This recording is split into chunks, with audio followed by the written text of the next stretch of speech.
Oh, wide swing. Takes care of prophecy at least. Its reach is small, but its effect is large. Sounds like my dick, am I right? Oh. This might be a little tricky for me, given the scenario. Don't forget, anytime you have an area that is supposed to contain a master, you're doing a mission, or something along those lines regarding a master, if you do push tab, it will say which master specifically is under the list. So when I actually start on it, it just says search, complete another master's mission. It doesn't actually specify what master. But if you do push tab, it will specify this area contains Elryon. So I do know going in, hey, I'm gonna get an Elryon. Now that information isn't super important, but any information, especially in a game like Path of Exile, is a good thing to have. It's a game based on information, essentially. So any info is useful info to a degree.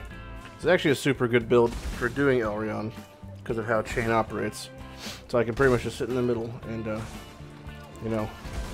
shift D every couple seconds and take care of business.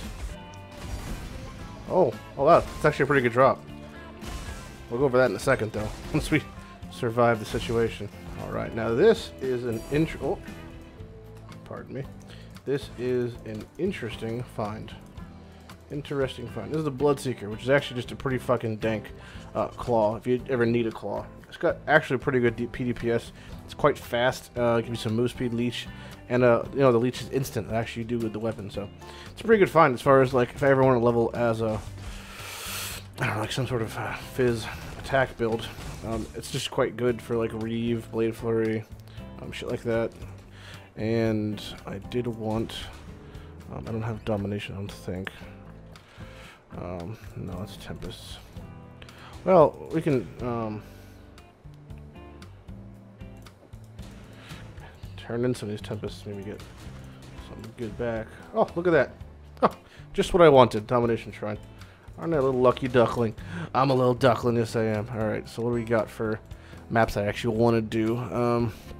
Prefer something easy, something that's not going to spook me. I don't think I have any beaches. Nope. Do I have any jungles? Not enough. So what do we got? That's a linear map here. And is it time for the Vera Nostra? Is it Vera Nostra time? Do I feel like I'm going to find a Vera Nostra? Vera Nostra? No, Vera Nostra.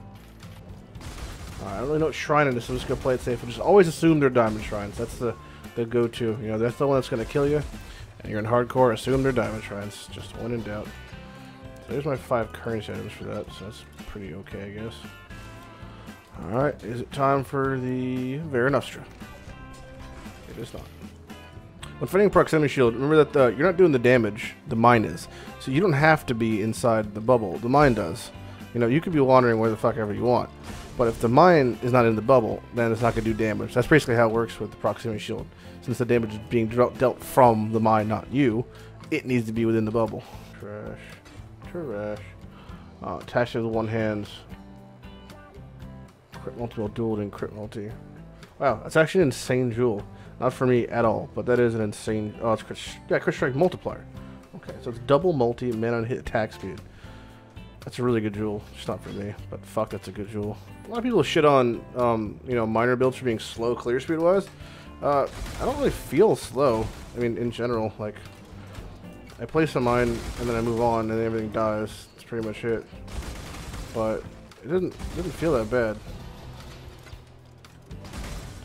Especially with Arc.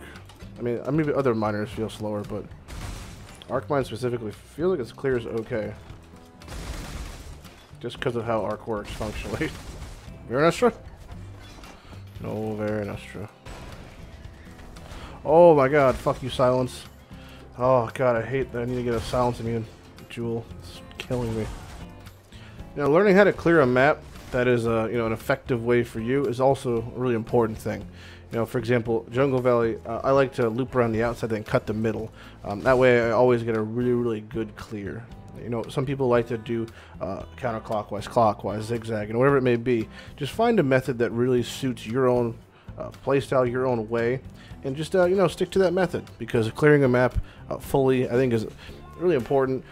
Maybe not as time efficient, but satisfying wise, it's pretty good. So this should get us Essence Surge, the fat nodes. We now are a little bit safer. We should feel a little bit safer at least. And yeah, it'll make a smoother mapping experience.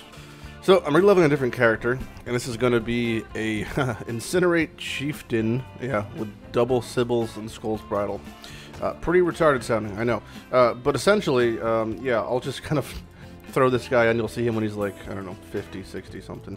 And so I am still leveling the bow character, just so you guys know. Yeah, I'm waiting mostly on getting that Opus 5 link to kind of light a fire under my ass, and really that I can kind of push the character more and get it to the area where I can actually use the Death Opus. I'm going to use it the second I can, which is 54. I'm just going to make sure I grab Valpack when I do, because, yeah, Valpack is necessary, basically. Otherwise, I might one-shot myself to Reflect, especially with Opus. You know, that thing's super duper spooky. It just gives so much fucking damage, so I'm just going to have to play it safe in that scenario. Having these temp chains on hit Malagaros, they do make it feel a little bit safer. You know, at least to a degree, because everything is temp chains I'm hitting. So that at least helps on the manually dodging. When it comes to mechanical dodging, I mean, when it's Reflect, I can't do a whole lot about it if I off-screen myself. Why is Bong in the broken bridge?